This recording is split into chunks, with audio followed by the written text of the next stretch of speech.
Hey everyone, this is the Arctic Explorer truck and mobile lab set from LEGO City for 2023.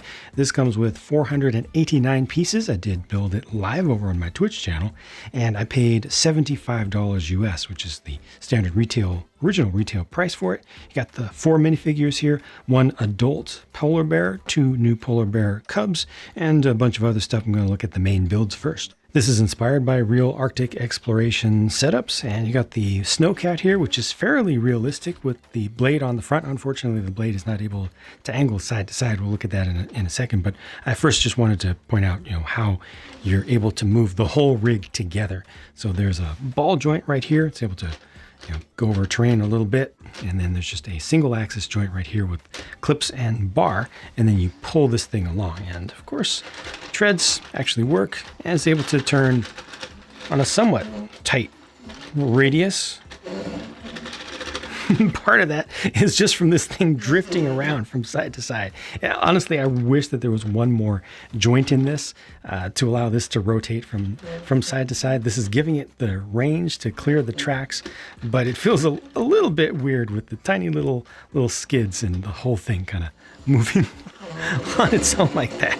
The blade can be brought down to the ground where it gets to be completely flush, and you can also widen out the sides like this if you want to kind of suggest that it's moving snow off to one side. So that's one thing that you can do, but most of the time you're probably going to have it up a little bit so that you can do this.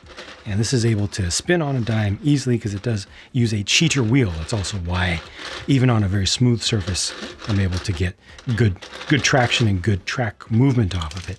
Just dumped a couple of tools there, but it's got a large cheater wheel or tire here in the center that's driving a center sprocket. Dark blue color for these idler wheels that are in the thin ones, the thin, tall city style ones.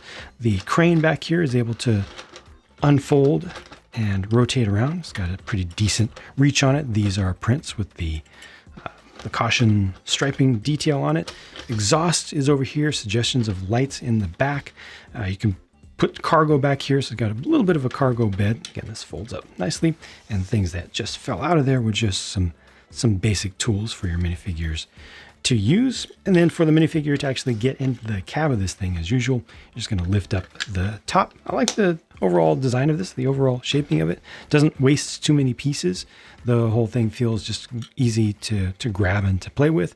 Inside the cab, you have the all-important coffee mug, thank goodness.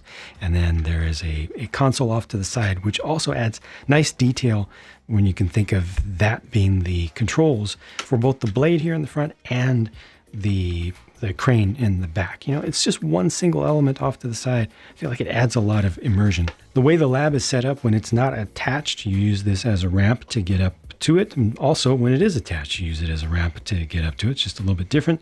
And you can pull this out if you want to make it a little bit more straight like that. Just another option. You do have a minifig accessible small door here, just barely large enough. But for us huge figures, we're going to take the entire top of this off. Before I do though, a little bit of snow is just a little bit soft up there.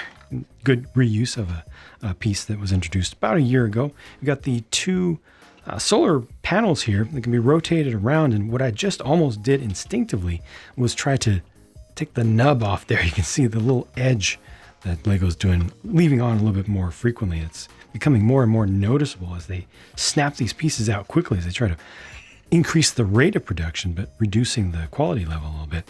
This, I don't know if this is actually for generating power or if it's more of a meteorological object, but it can be folded down. Doesn't really do much to fold it down. It's not like you can fold it out of the way. Similarly, over here you've got this. Now this can be folded down. At least it doesn't touch the ground, but it still feels a little bit awkward. Got a little bit of movement of the small skids. Again, in the black color, this is not a new piece right here, but to access the interior, just gonna go ahead and pull this off.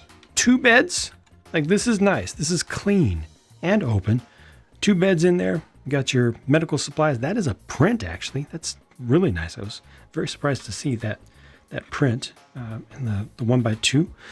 Got a radio over here, and then the computer, which is actually a laptop, so it can be removed. You can see a video file there, possibly something that was captured out on an expedition or by a drone or something, and then just a little console off to the side.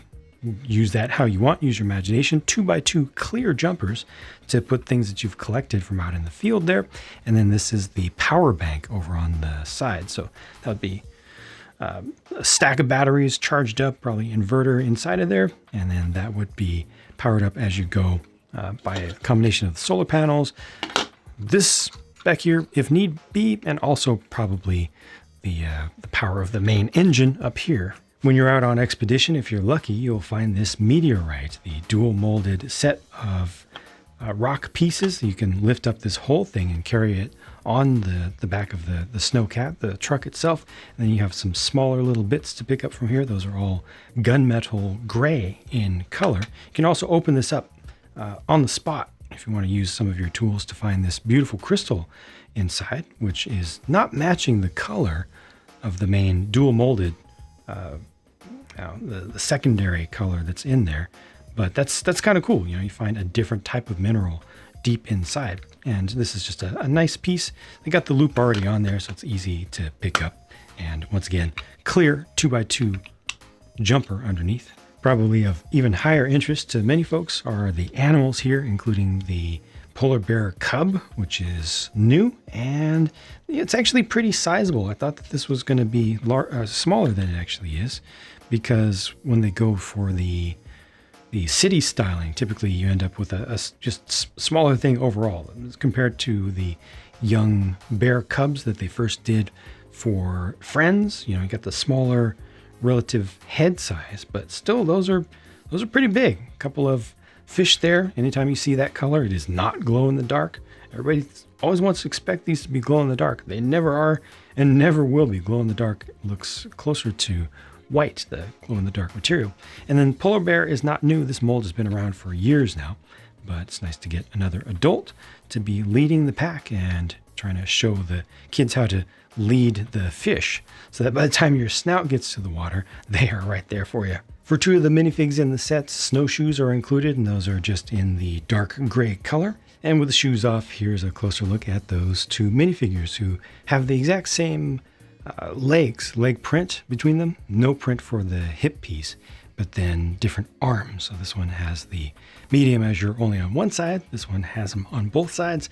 They are gender agnostic torsos, so you can swap them around as you want throughout this entire series, which is great to see.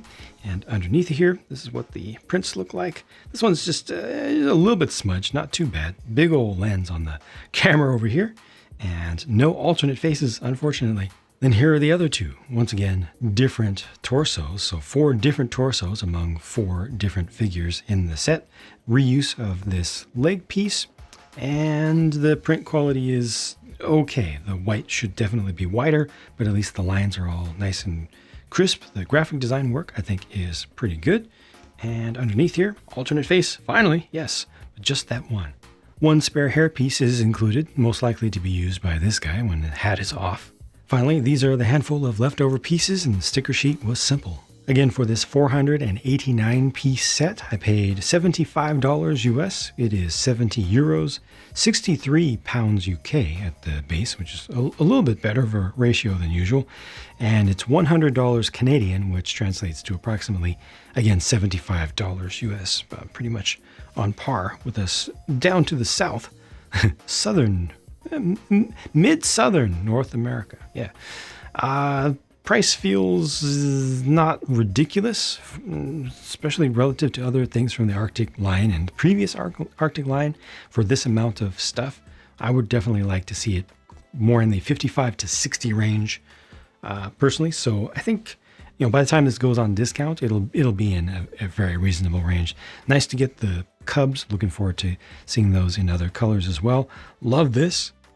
Love the 2x2 clears, like the tracks, which I didn't mention, but they are the more recent, like the second generation version of those that are a little bit softer. They changed that formula, I don't know, a year, 2 years ago, something like that, but it's good to see more of those getting out there on the market. Overall design is pretty good. Definitely what I like least is the tow bar here. I wish that had an additional axis of rotation. I understand why it doesn't, but yeah, it does make things a little bit awkward. Also, the lab here is just so high up, and the skis are so small, it feels a little bit awkward. Maybe if those were doubled up, it would have felt a little bit better, because over here you have this massive amount of traction. You can definitely see this thing taking on some serious Arctic terrain. This, I feel, would just kind of dig in and get stuck in crevices and stuff. Just a little bit of mess up to the immersion of it, because otherwise they're really going for a nice semi-realistic look. Inside of the lab, though, is good. Good use of space, good parts and stuff. Overall, I'm happy with the set. Just wish it was a little bit cheaper. That's it for my thoughts, though. Thanks for watching. I'll talk to you again soon.